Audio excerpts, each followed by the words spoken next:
Hubungan Natalie Holzer dengan Putri Delina kembali menjadi perbincangan hangat.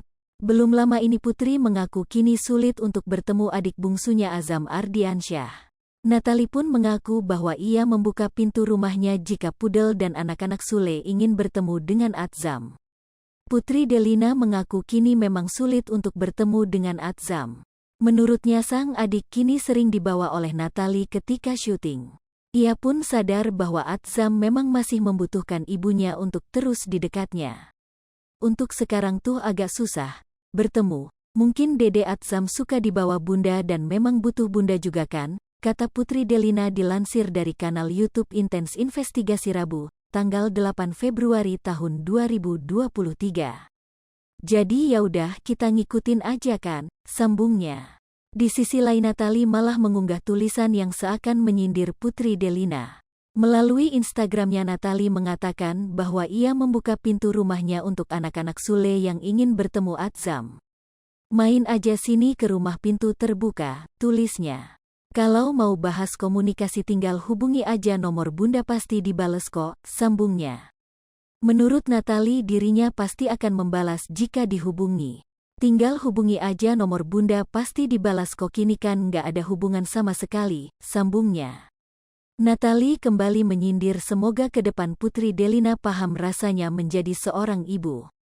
Semoga ke depan paham ya rasanya jadi ibu, gimana wajar kalau ibunya juga ikutkan masih ASI, semoga ke depan nanti paham ya, jelas Natalie Holzer.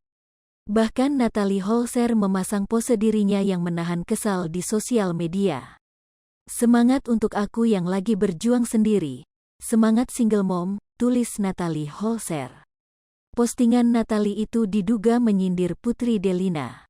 Hingga warganet pun ramai-ramai berkomentar terkait tindakan Natalie yang menuliskan pesan seperti itu. Sementara itu, sama dengan 0.2S lebih besar dari Putri Delina sempat datang di pesta ulang tahun Azam beberapa waktu lalu. Saat itu Putri dan Natalie pun sempat foto bersama.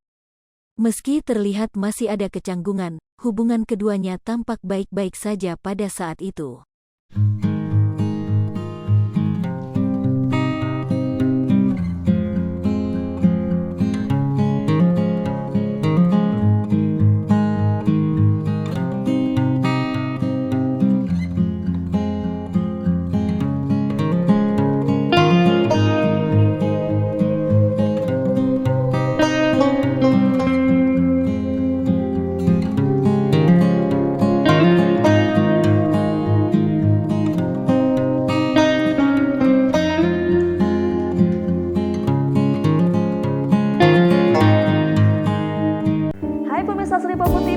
Jangan lupa komen, like, dan subscribe, serta tonton terus berita-berita terupdate lainnya ya.